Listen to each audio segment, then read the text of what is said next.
12 જૂને અમદાવાદમાં સદીની સૌથી મોટી વિમાન દુર્ઘટના બની, જેના શિકાર થયેલા હતભાગીઓમાં એક નામ છે રાજ્યના પૂર્વ મુખ્યમંત્રી વિજય રૂપાણીનું। ડીએનએ મેચ થતા પૂર્વ મુખ્યમંત્રીના મૃતદેહની ઓળખ થઈ છે। આવતીકાલે સાંજે પૂર્વ મુખ્યમંત્રી વિજય રૂપાણીના અંતિમ સંસ્કાર રાજકોટમાં થશે, જ્યાં તેમની અંતિમ વિધિની તમામ તૈયારીઓ થઈ ગઈ છે। કેન્દ્રીય ગૃહમંત્રી અમિત શાહ અંતિમ વિધિમાં હાજરી આપવા માટે રાજકોટ જવાના છે। સાથે રાજ્યના મુખ્યમંત્રી, ભાજપ પ્રદેશ અધ્યક્ષ, સંગઠન મહામંત્રી, ગુજરાત મંત્રીમંડળના સભ્યો હાજરી આપશે।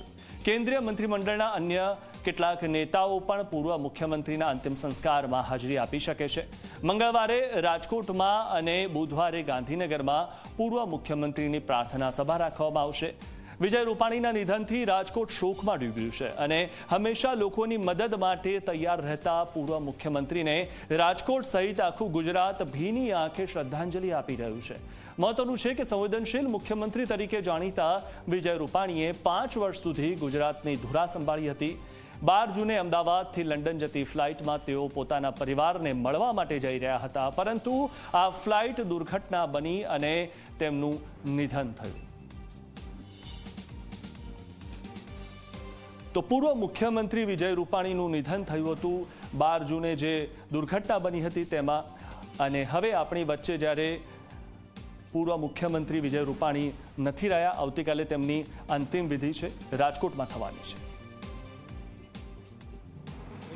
સવારે આપણે ત્યાંથી પરિવારજનોને એ 11:30ની આસપાસ આપણે એમને પાર્થિવ શરીર સોંપવાના છીએ અને 11:30 પાર્થિવ દેહનો સ્વીકાર કરી અને સીધા આપણે એરપોર્ટ ખાતે જઈ અને હવાઈ માર્ગે આપણે રાજકોટ પહોંચવાના છીએ અને રાજકોટ 12:30ની આસપાસ 2 વાગ્યાની આસપાસ પહોંચી જઈ 2 થી 2:30 સુધી ગ્રીનલેન્ડ ચોકડી સુધી જઈ અને એમના ઘર સુધી જવાનો જે રસ્તો છે એ રસ્તા ઉપર લગભગ 1.5 કલાક જેવો સમયગાળો થશે, કારણ કે એમની યાદો અને એમના કામો રસ્તામાં ઠેર ઠેર વિખરાયેલા છે।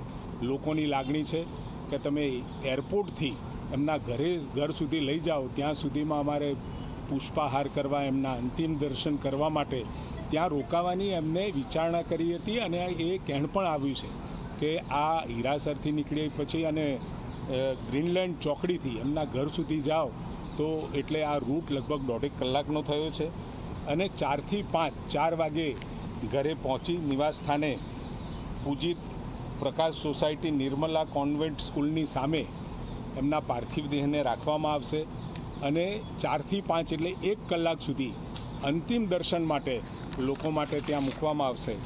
5 થી 6 પછી એમની અંતિમ સ્મશાન યાત્રા ચાલુ થશે, જે એમનો જે મત વિસ્તાર અથવા તો જે એમનું કાર્યક્ષેત્ર હતું ને જ્યાં એમને ખૂબ કામ કર્યું છે, એક કાર્યકર્તા તરીકે, એક ભારતીય જનતા પાર્ટીના અદના કાર્યકર્તા તરીકે જ્યાં કામ કર્યું છે એવા તમામ વિસ્તારોમાં લગભગ 1 કલાક સુધી આ અંતિમ યાત્રા કરી અને અંતિમ સ્મશાન સુધી પહોંચવાની વ્યવસ્થા થશે અને ત્યાં એમના પાર્થિવ દેહનો અંતિમ સંસ્કાર કરવામાં આવશે। સાથે પૂર્વ મુખ્યમંત્રી વિજયભાઈ રૂપાણીની પ્રાર્થના સભા એ 17/6/2025 મંગળવારના રોજ 3 થી 6 પ્રાર્થના સભા સ્થળ રેસકોર્સ મેદાન રાજકોટ ખાતે રાખવામાં આવશે અને આદરણીય પૂર્વ મુખ્યમંત્રી વિજયભાઈ રૂપાણીની પ્રાર્થના સભા ગાંધીનગર ખાતે 19/6/2025ના રોજ 9 થી 12 દરમિયાન પ્રાર્થના સભા hall number 1 exhibition centre helipad ground sector 17 Gandhinagar મુકામે રાખવામાં આવશે। પ્રધાનમંત્રી શ્રી નરેન્દ્રભાઈ મોદી, કેન્દ્રીય ગૃહમંત્રી શ્રી અમિતભાઈ શાહ, મુખ્યમંત્રી શ્રી ભૂપેન્દ્રભાઈ પટેલ, ગૃહમંત્રી હર્ષભાઈ તથા ભાજપ પ્રદેશ પ્રમુખ શ્રી CR પાટીલ, તમામનો આભાર માનું છું। આખી પ્રક્રિયા વ્યવસ્થાપન સુદૃઢ નિશ્ચય સાથે અને ત્વરિત જે આખું ગોઠવવામાં આવ્યું એના બદલ અમે બધા એમના આભારી છીએ। એની સાથે સાથે આરોગ્ય સ્ટાફ, સફાઈ કર્મચારીઓ, પોલીસ સ્ટાફ, સિવિલ સ્ટાફ, રાષ્ટ્રીય સ્વયંસેવક સંઘના સ્વયંસેવકો, આપ સર્વે મીડિયાકર્મીઓનો પણ આભાર માનીએ છીએ અને સમગ્ર રૂપાણી પરિવાર તરફથી અમે બધા અહીં હાજર અમારા ભાજપા પરિવારના તમામ નેતાઓ, અમારા તમામ વડીલો કે જે સદા અહીં હૂંફ માટે અમારી સાથે સતત 3-4 દિવસથી હાજર છે, એમનો આભાર માનીએ છીએ. ગુજરાતના તમામ નાગરિકો, તમામ કાર્યકર્તાઓ, બધાનો તમારા પ્રેમ અને હૂંફ બદલ ખૂબ ખૂબ આભાર.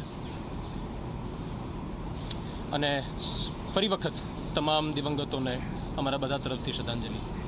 જય શ્રી કૃષ્ણ. ભારતીય જનતા પાર્ટીના રાષ્ટ્રીય સ્તરના કામોની અંદર વિજયભાઈએ